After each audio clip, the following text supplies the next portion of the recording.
Good morning, brown and white monkey. Morning, brown and yellow monkey. What are you doing? Looks like you're packing up. Yeah, I'm not going to be working in grooming. I'm moving up to that branch up there. Well, but what does that mean? I'm deputy director for high-pitched yelling. Technically, you'll be reporting to me. I don't understand. And what's that shiny thing? It's a stapler. With my new job, I get a stapler. What does it do? I don't know, but I totally get a stapler because I'm management now. How do I get a stapler? You have to change your thinking. I've been reading, like, The 7 Habits of Highly Effective Monkeys, what color are the feces you're throwing, and how to present like a mandrill. I feel like such a loser. You are a loser. See that monkey over there? She just got moved up to senior vice president for apricots, and she's a nothing monkey. Well, how do I move up? Start with the little things. Let's see you bare your teeth. Like this? Okay, keep them bared and say, "Give me those apricots, termite breath." Give me those apricots, termite breath. Put a growl in your voice, more dominance. Give me those apricots, termite breath. Great. Practice that and we'll talk later. Can I touch your stapler? No freaking way. Let me touch that stapler or I'll break your stupid monkey face. Okay. I mean, that was good. You were practicing, right? You weren't actually... Today on the show, does it always have to be like this? Are hierarchies necessary? Shouldn't we be better than monkeys? Hey, I resent that. And now the author of Who Moved My Banana, Colin McEnroe. That is what we're going to be talking about today. Are human beings essentially egalitarian, and is our current hierarchical way of living kind of an Edenic fall, somehow where we've kind of lost track of who we really are in state of nature, or are we fundamentally hierarchical and there's sort of no way to get away from it? Or, and this is kind of a spoiler, as I will argue, and perhaps some of the guests will argue too, is there sort of a sweet spot argument that, in fact, we need enough hierarchy to guarantee some kind of sensible distribution of power, but not so much hierarchy that people start to feel exploited. I personally think that's where I'm going to wind up. But on the other hand, what's the point of doing the show if I already know where I'm going to wind up? That's what we have wonderful guests for. And in terms of the hierarchy of the show, I think they outrank me. All right, let's find out, though. For the first segment here, our guests are going to be Christopher Baum. He is professor of biological sciences and anthropology, as well as former director of the Goodall Research Center at the University of Southern California. He's the author of Hierarchy in the Forest, The Evolution of Egalitarian Behavior. Also with us, Melvin Fine, a professor of sociology at Kennesaw State University in Atlanta. He's the editor of the Journal of Public and Professional Sociology and the author of Human Hierarchies, A General Theory. So we are going to sort of start back in the garden a little bit.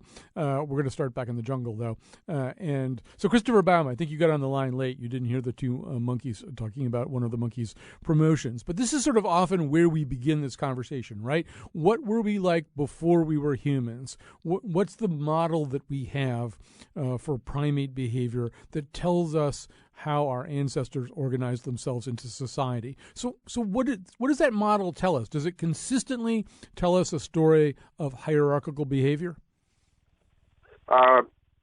This is a very interesting question because chimpanzees and bonobos are the best models for our ancestral behavior, and both of them live in hierarchies. That is, they have alpha males, and they have beta males, and they have males on down the line. And bonobos also have a female hierarchy. Chimpanzees seem to not have a very defined one. But basically, life is hierarchical. The top dog gets all the best stuff, and the name that we give scientifically to the social organization that results is a social dominance hierarchy. However, these animals have several dispositions that make all of this happen, inherited dispositions, that is. And one of them, of course, is simply to fight or bluff or dominate. Another is to submit. It's deep in their bones. And yet another is to resent being dominated. And the resentment of domination is much less prominent in the literature on dominance hierarchies, but it's very important because in these species, at least, they form coalitions, that is, alliances, which enable them to outsmart the hierarchy, as it were. Two subordinates can get together, form an allegiance, and then operate together against someone who ranks higher and actually outbluff them, outfight them if necessary, and get the stuff, be it matings or food or maybe just a better position in space. So hierarchy is not just a set dominance order in which the top dog overpowers the one below him and so forth on down the line, but rather it's a system in which individuals can form competing coalitions even though they're subordinate and raise their own dominant status. Well, one of the questions we would have, too, would be, what are the attributes of the dominant male? And it seems to me, whether we're talking about chimpanzees or projecting from there to early bands of hominids, pre-Homo sapiens hominids, early Homo sapiens, it seems to me that the alpha male can't simply be this figure of enormous strength, violence, and sexual potency. That's for the organization, the band, to thrive. The alpha male also has to have some kind of sense of distribution, of sharing, right? If everything just goes to the alpha male, everybody else dies. No, that's not true. The alpha male flourishes, and the rest of them flourish a bit less well. That's the way evolution works. It's not as though the alpha male is killing everybody else. The alpha male is merely out-competing. Any time that I've watched a group of chimpanzees approach a tree with really great fruit in it, what you see is a very subtle bending of everybody away from the alpha male. The alpha male goes straight to the best spot in the tree. Everybody else gets a spot too, depending on their rank. And they're all eating. So everybody's eating, but the alpha male's eating just a little bit better than everyone else. And that does assure him better reproductive success. He will have more surviving offspring. And this, of course, will keep alpha male characteristics in the genome. And we also know that it to use the vernacular, it sucks not to be the alpha male. I mean, you look at vervet monkeys. Lower ranking vervet monkeys have serotonin levels that are half of those of alpha males, and low status yellow baboons have elevated levels of the stress hormone cortisol. That there are indications that, and as you sort of suggested earlier on in the conversation, that the lower level primates in some kind of hierarchy, they're not happy about it. Yes, they're not happy about it, and that's the motivation for their forming these subordinate coalitions, which actually increase the power of subordinates because they can act together against a single alpha male or higher ranking male. It isn't necessarily the alpha, and it's true that there are costs to submission, and that when you form a coalition and get out of that submissive role, you're going to do better reproductively. So there are evolutionary pressures, both for alphahood, as it were, and for individuals who rank lower to form these alliances in order to advance their reproductive success. Now, in terms of Homo sapiens, we don't live exactly that way. In other words, we don't live with just one dominant alpha male. What do we know about the history of Homo sapiens? Was there some point, and it might have been a spear point actually, at which they veered away from the kind of structure that you're describing in primates? Well, first let me disagree with you about the nature of our alpha males. It depends on what country you live in. Mm-hmm. If you lived in Iraq under Saddam Hussein, you were living under a despotic alpha male. Mm-hmm. It happens many places in the world, although democracies, maybe around 50% of the world's nations are democratic. But to go back to prehistory, humans, if you look at the hunter-gatherers who are the most like the people that were living 50,000 years ago. These were hunter-gatherers, they were mobile, and they were egalitarian. And anthropologists have used the word egalitarian millions of times because it's so important. And egalitarianism in a hunter-gatherer band means the following. The males among themselves insist on political parity. That is, everyone is defined essentially as equal. They know that some people are stronger, some people are better looking, some people are better hunters, and so on. But basically, nobody is allowed to boss around anyone else among the adult males. Nobody is allowed to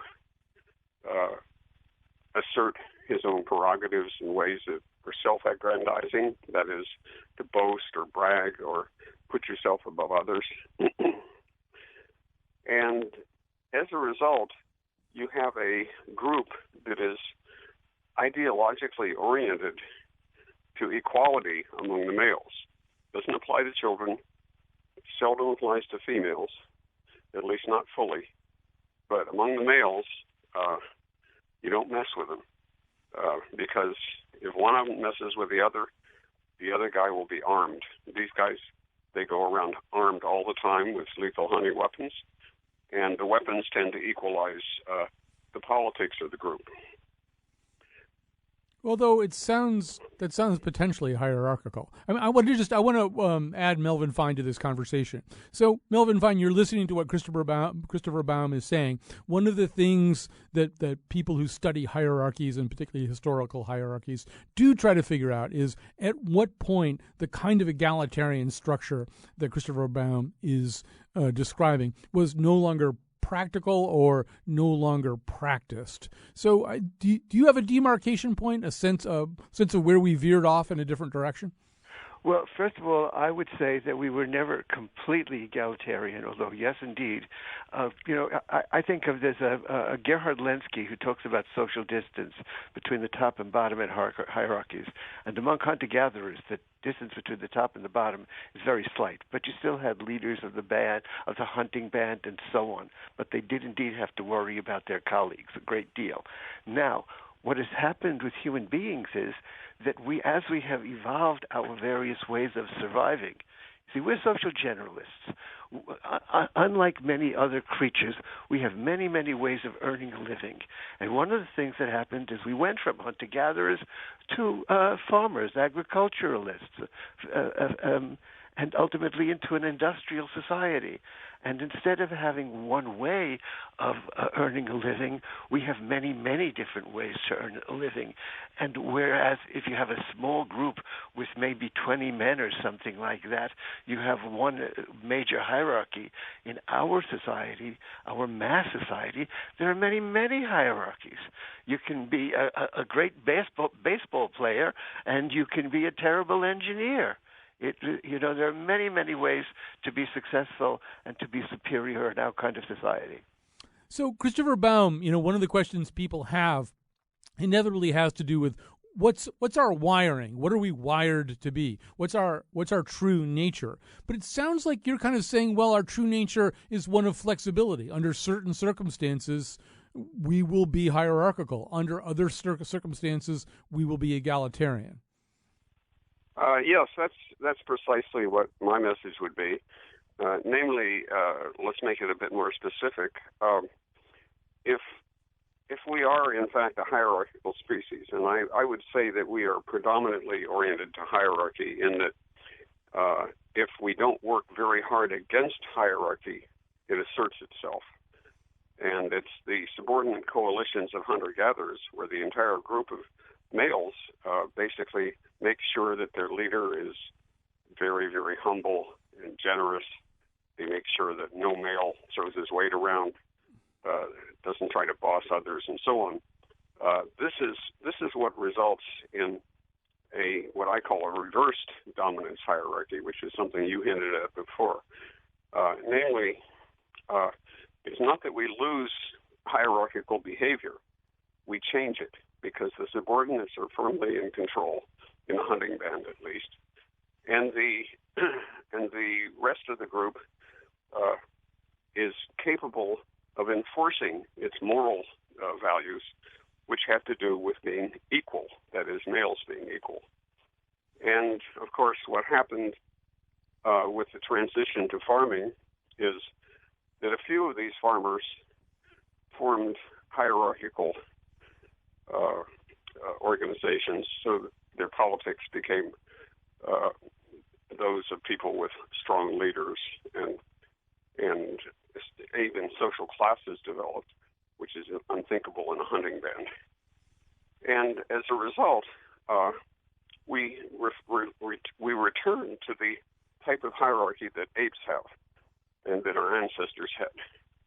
But we can do either, and it depends on whether we form a coalition of subordinates to rule out alpha males or whether we just let things happen naturally, which means that we will have alpha males.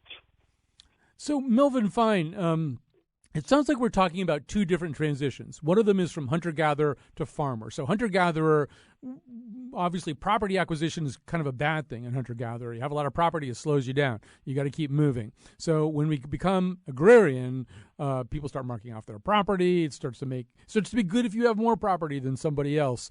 That's an argument for hierarchy, or at least a breeding ground for hierarchy. But the other thing you said also was just sheer complexity. It's one thing to do egalitarianism with 20, 30, 40 people. But when you start getting really complex societies, and starting around 800 BCE, right, you start seeing these huge societies, often empires, and there's just no way to have them coalesce without hierarchy. You can't have, I don't know if is there a tipping point? Is there a number at which you need hierarchy? Well, first of all, once you get to the point where you don't know everybody in the group, you then start to need particular leaders. You can't know everybody's abilities if you don't know everybody. And there are all kinds of skills involved. You start out talking about, who is the physically strongest? In human beings, when you're talking about the top of the hierarchy, it doesn't have to be the physically strongest at all, or even the best hunter. It can be somebody with the best organizational skills, for goodness sakes, and the best political skills. And when it comes to putting coalitions together, it doesn't really mean that it's the lower-ranking folks who are developing the coalitions. So are the higher-ranking folks.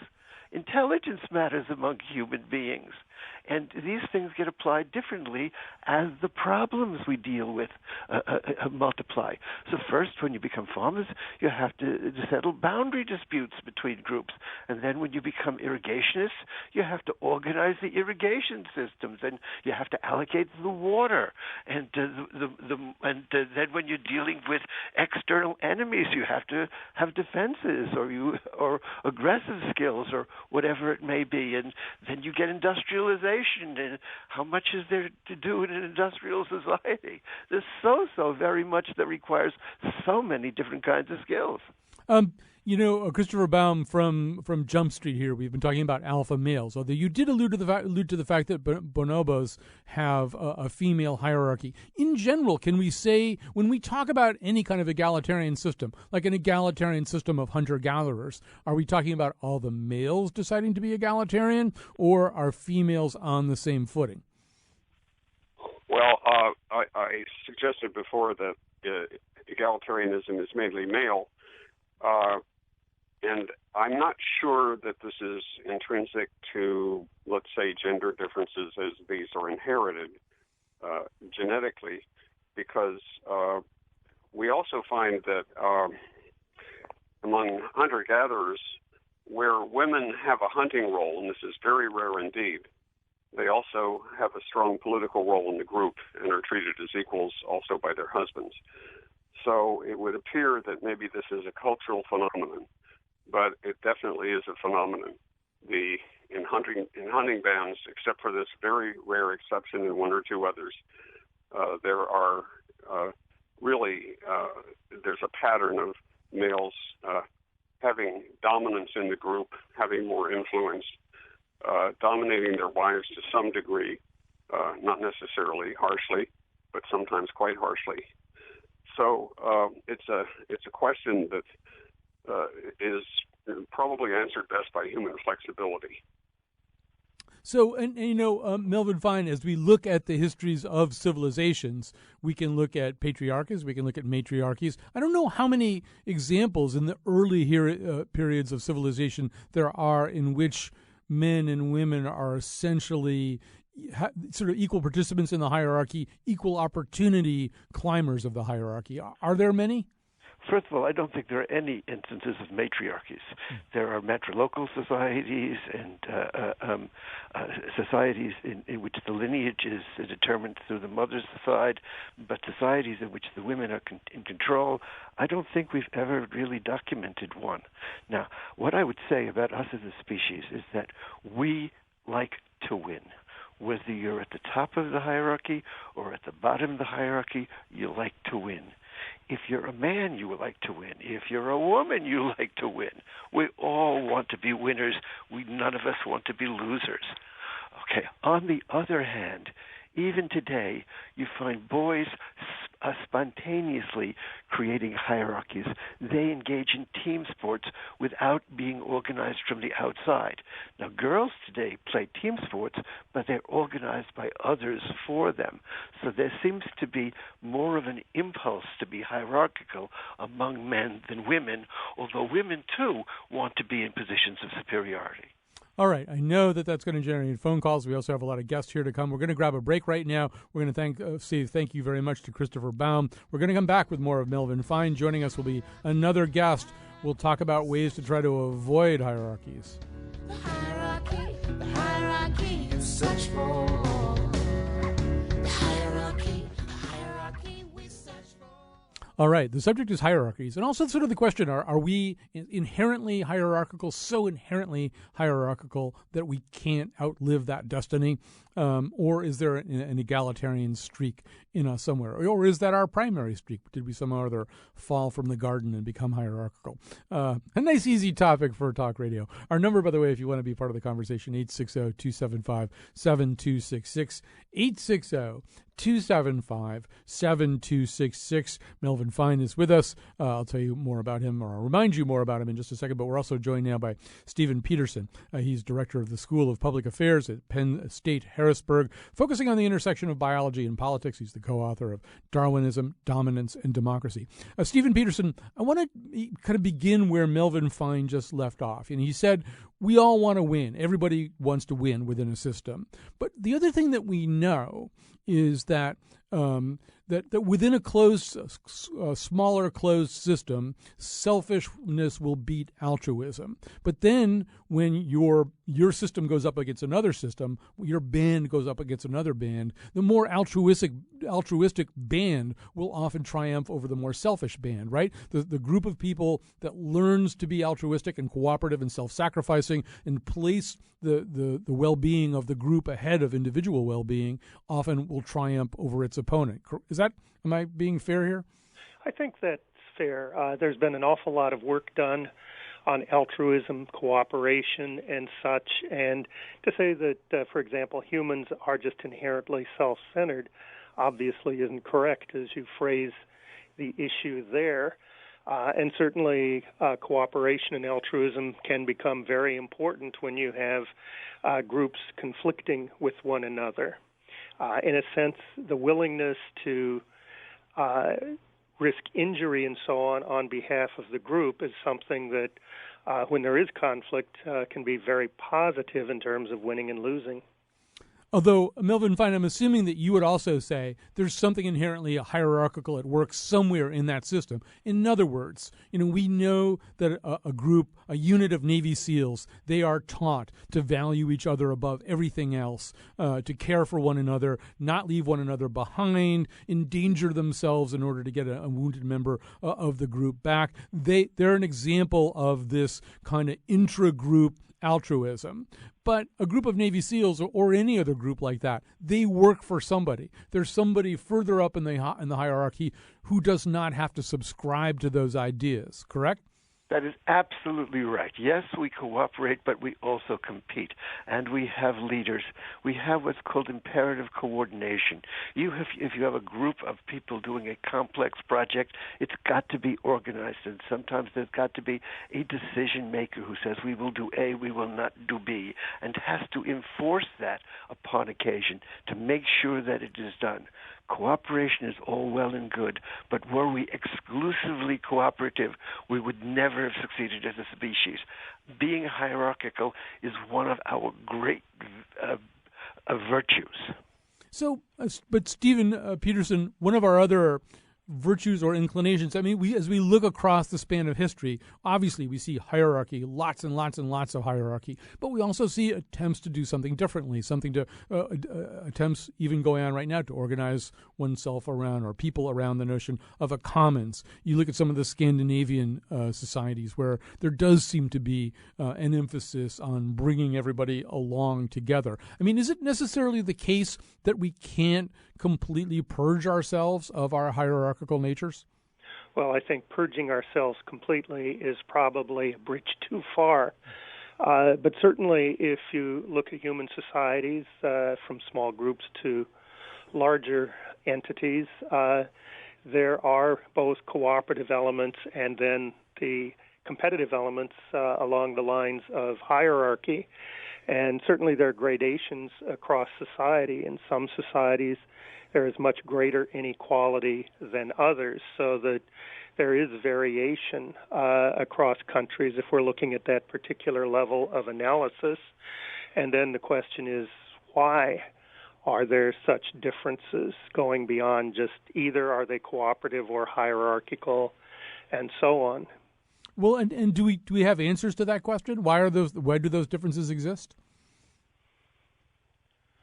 Well, one of the things is that if you look at economic inequality, which again you can say there are hierarchies in terms of the economic system, one of the standard views is that the more unequal the level of economic inequality, the more difficult it is to see democratic governments in action. And again, not to romanticize democratic governments, we're hardly out of the hierarchical woods in a democracy. There will still be hierarchies there, but the point is that economic inequality can affect, in this case, political or power differentials.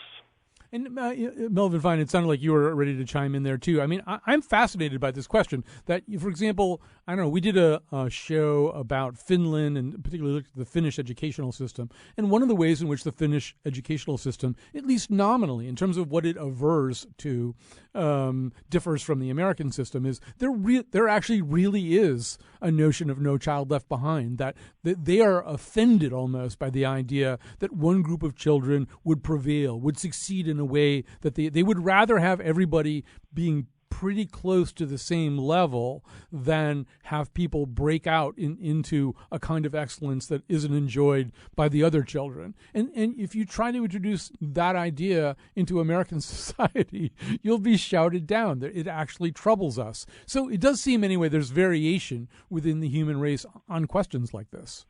Well, I'm certainly one. I'm not an egalitarian in this sense.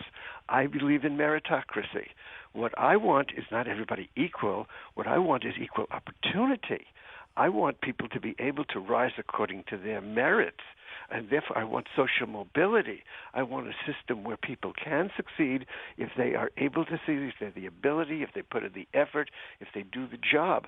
I don't want to make everybody the same, because the only way to do that is not just to have mediocrity, but sub-mediocrity. We would be destroyed as a nation if we did that. And Stephen, I'm also wondering, just to go back to what you said before, I asked you, well, can the human race purge itself of hierarchical qualities? And you said probably not. I mean, I think that stands to reason, simply because any system that we're talking about, whether it's the Finnish education system or something else, has to have at least enough of a hierarchy to distribute power, right? I mean, if in fact we're all just completely independent actors and nobody rules over us and there's no hierarchy, then there is no way even to distribute power or administer the principles that somebody's articulated. Well, it certainly seems to be inherent among us humans that hierarchy helps to organize decision-making, collective activity, and so on. One of the interesting questions when you bring up Finland is, why in some societies does it appear that those tendencies may be a bit more muted than in other societies? And I think that's a very interesting question. And a colleague of mine and I once asked that with respect to democracy. How does democracy arise when, again, the default option among humans is often hierarchy? And one of the things is that humans can end up coming to believe in ideas that may move against some of those tendencies. My colleague and I use the term indoctrinability to describe that. So it may be that to some extent, adopting certain values may, to a modest extent, mute hierarchy, certainly not get rid of it. But you see strange things among humans. We talk about the importance of leaving offspring as a product of natural selection and evolution, and yet we see at Masada, at Jonestown, group suicides, which seem to move absolutely away from that notion, and yet it appears that their values were such that they behaved in a way that really goes against the desire to leave offspring. But again, I think that to say that that can get rid of hierarchy is, again, a bridge too far. Yeah, and certainly if you look at something like Jonestown, well, that's a fundamentally hierarchical system. It couldn't be more hierarchical. In fact, all power and notions of truth, all authority vested in one single highly charismatic figure. In fact, what people have agreed to do in that situation tacitly is to participate in an ultimately hierarchical system, but not even the kind of complex hierarchical system that we expect with that large a group of people.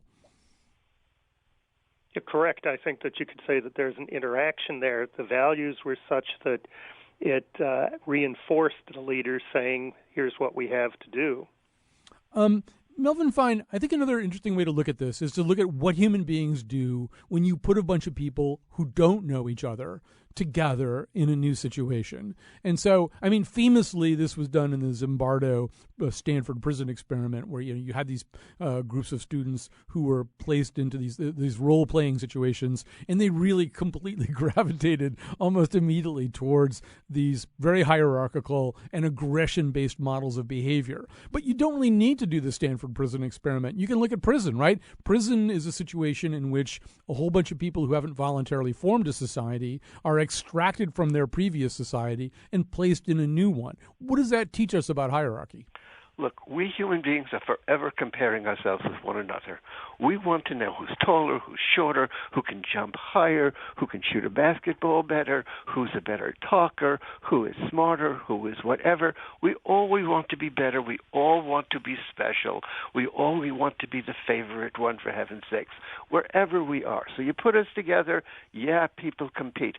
And especially if they don't know one another, if they don't have previous relationships, if they don't have rules constraining their behavior, then yes, things can get out of hand a bit. In point of fact, in societies such as ours, we are not just thrown together. We get together under very structured kinds of circumstances.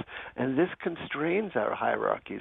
It channels them in some directions and not others. In other words, I am saying there are many, many ways in which our hierarchies are organized. Not just ideology, not just morality, although those do, in fact, play a part.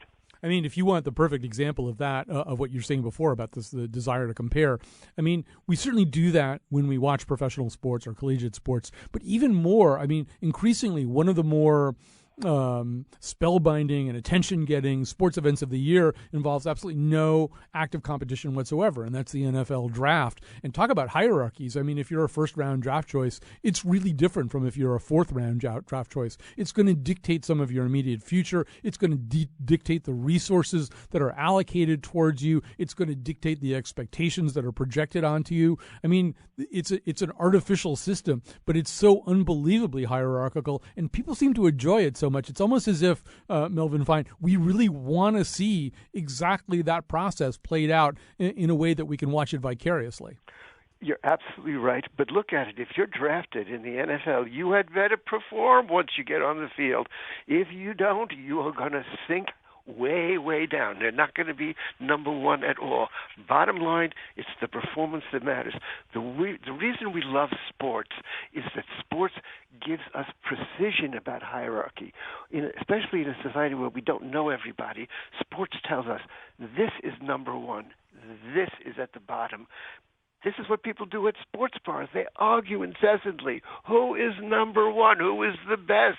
We want to know. It matters to us. Stephen, are there examples of intentional anti-hierarchical systems, societies, experiments, things that worked either short-term or long-term?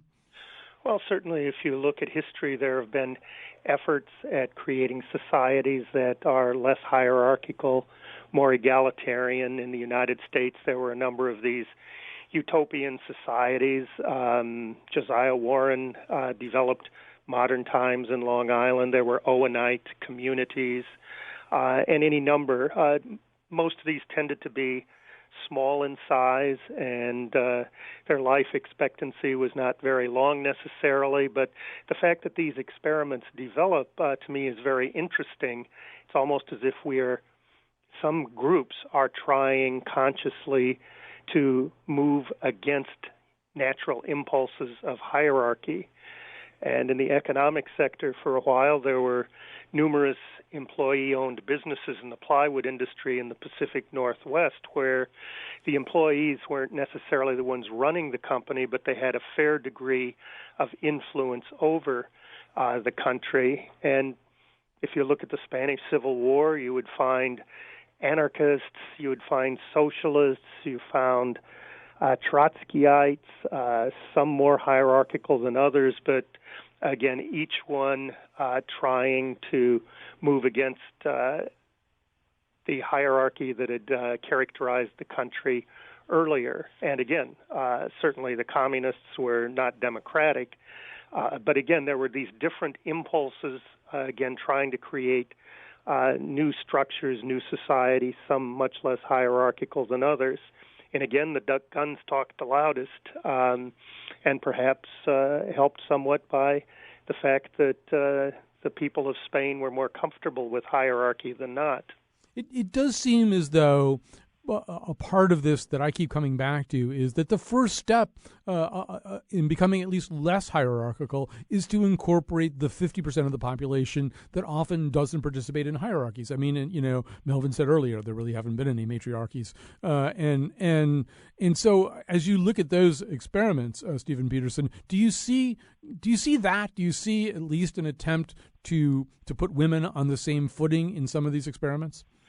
It depends on the experiment. Some of the utopian societies, there was a greater degree of gender equality than in others, but in others there still were the standard gender inequalities. So it was a goal of some, not of others. So I think that it ended up varying to a considerable extent, depending again on the vision of the different groups.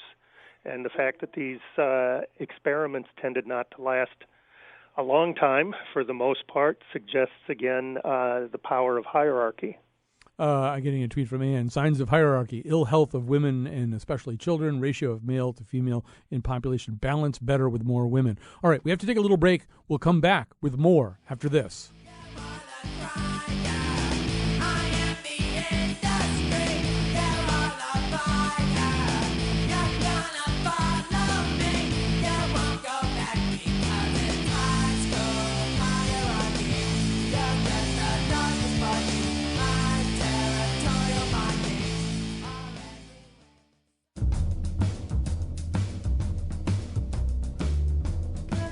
I don't mind being part of a hierarchy. I mind being part of a lowerarchy. Today's show was produced by Josh Nalea and me, Kyone Wolf. Our interns are Hallie St. Germain and Alex Dubin.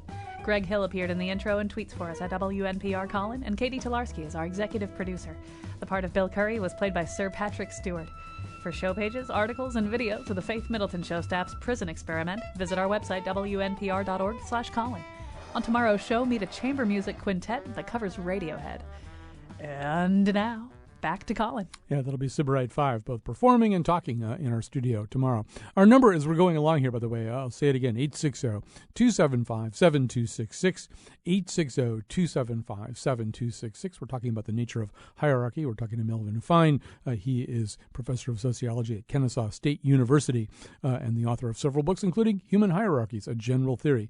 Stephen Peterson is director of the School of Public Affairs at Penn State Harrisburg, and his books, and he's the co-author of Darwinism, Dominance, and Democracy. I want to talk, Melvin Fine, just for a moment, talk to both of you about the Internet. So the Internet is in some ways one of the newest societies to be invented. And there certainly was a notion at the start of the Internet that it would be more leveling, less hierarchical, that, on the Internet, nobody even knows who you are. Nobody knows that you're a dog, so that you can participate on a relatively level playing field. And if we want to narrow the focus a little bit from the Internet, we can even talk about Wikipedia. Wikipedia was supposed to be this kind of utopian, commons-oriented, communitarian system of agreeing about information. And but it seems to me, Melvin Fine, that even there, hierarchies almost have to emerge. I don't know. How does the Internet look to you? Or if you want to be specific, how does Wikipedia look to you? Well, first, of course there are hierarchies. Not everybody is paid attention to on the Internet. Not every blog is read. Of course not, for heaven's sakes. And as to Wikipedia, it's sort of like it's pretty darn good when they do neutral subjects. These things can be really excellent. When they start to get controversial, now ideology comes in, and you get competition, and you get the people who are making the decisions, deciding what is going to be there and what is not going to be there. I mean, there's no such thing as something that is completely unstructured. It would be so wild that nobody could even make sense of it. Although Stephen Peterson, sometimes theorists think about what would it be like if I lived in a society where I just worked on things that I enjoyed working on. In other words, if division of labor were done that way, if I just did the work that I enjoyed doing and other people did the work that they enjoyed doing, and nobody structured that work, nobody bossed us around, we just made choices based on that. But it does seem that sooner or later, once again, these hierarchies emerge. Well, certainly I think that you're correct there. For an economy to operate, there has to be some degree of division of labor. There have to be people playing certain roles and so on. And in market economies, the market itself helps to move people in one direction or another where there's greater demand. And if you look at command societies, then the government or whatever ruling group there is may end up having a role in who does what. But certainly there needs to be some sort of structure, whether it's market or some central authority, in order to make sure that we get the goods and services that we need delivered properly. Although, Stephen, it does seem as though, markets are a really interesting example. So a market, it has structure, but in order to function, it can't be completely hierarchical, right? In other words, I can't insist on deriving. Well, I could try to rig it through credit default swaps and not telling people what I'm doing, and I can kind of go Goldman Sachs on you and try to fully take advantage of you. But really, in an odd way, a market does represent that sweet spot between hierarchical behavior and egalitarian behavior. If I insist on deriving 80% of the advantage from the market, nobody's going to participate in the market with me, right? It has to be a little bit closer, or maybe even a lot closer to 50-50. Well, one of the things is in markets there is competition, and a number of the players try to make sure that they come out in better shape than others. Markets have failures built into them where they don't really perform as an ideal type, and this can create distortions, which can often mean, again, a degree of hierarchy. If you look at large corporations, in some sectors, you have a very small number of organizations that dominate an industry, meaning that we have pretty clear distortion in the operation of markets. They can be large enough to prevent entry into that particular arena. We've seen that in the auto industry before, where new entrants just don't have the ability to make it because of those who already are dominant in that industry. Melvin Fine, this sort of goes also back to what you were saying before, which was that you want equality of opportunity as opposed to enforced egalitarianism. Once again, a market is a really interesting vehicle when you look at that. If there's extreme inequalities, ultimately the market won't work unless it's imposed on people by force, by some outside entity. For an actual market to function, there has to be at least, or what Stephen just said, you have to be able to believe that you could win in the market. There's got to be some plausible argument that you as a participant have a chance of winning. In a large market, you have to have mechanisms to prevent cheating, because in a large market, people can fool one another. So that's why we have governments, for example, to make sure that there's rules against lying or what have you, or rigging the stock market or whatnot. Nevertheless, markets are about exchange, and they're about exchange of values. And people don't become successful in the marketplace unless they have value to exchange. In other words, Amazon.com has made Jeff Bezos very, very rich. There's no question about that. But he has given value to millions and millions of people. You know, I buy books from him all the bloody time. I'm not upset that he is a billionaire now, because I benefit from what he has achieved. Okay? And as I'm personally not envious at all, as long as I have an opportunity to pursue what I'm interested in, for example, writing the books. I'm relating this a little bit to, I'm in the middle of reading Wolf Hall right now, and so Wolf Hall takes place in the time of Henry VIII, and so there's an example of sort of old school hierarchy, divine right of kings hierarchy, except that part of the message of Wolf Hall is that Thomas Cromwell, this aide to Henry VIII, is one of the first globalists. He's really begun to see that markets are going to become a lot more important, and in some ways they are going to supersede even the powers of nation states. That, they're hierarchical in their own way. A banker in Antwerp has a lot more power than some pawn of the market, but that there's some way in which they triumph over over the old style of hierarchicalism. Although I suppose in their own way markets are hierarchical. I'm not really organizing that into a question, but go ahead. It strikes me that we are a middle-class society, the first predominantly middle-class society in the history of the world. The middle class is, in fact, sets the standard for our society. As a class, it is our most powerful class, even though the upper class members as individuals are more powerful than members of the middle class. So this is a new phenomenon. We are at the cutting edge of history right now. All right, we are going to have to start winding this conversation down. I don't even know if I dare ask anybody else another question. I do, first of all, want to thank Josh Nalea for producing today's show, and let me also thank Christopher Baum. He was our guest early on, former director of the Goodall Research Center at the University of Southern California and the author of Hierarchy in the Forest, Evolution of Egalitarian Behavior. Melvin Fine, he is a professor of sociology at Kennesaw State University in Atlanta, and Stephen Peterson, our other guest. I have to scroll down to where I beat Stephen Peterson. But he is a professor at Penn State Harrisburg, and his book is he's the co-author of Darwinism, Dominance, and Democracy.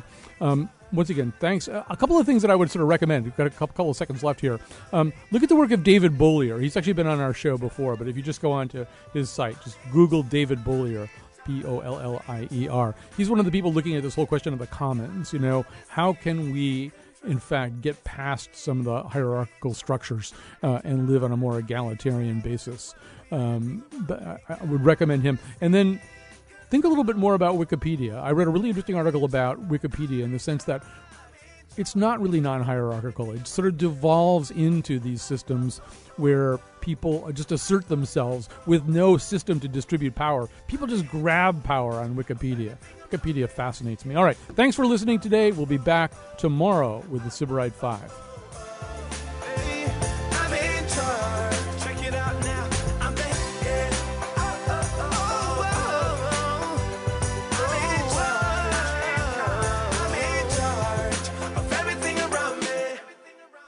All right, Hallie, what's on the agenda for today?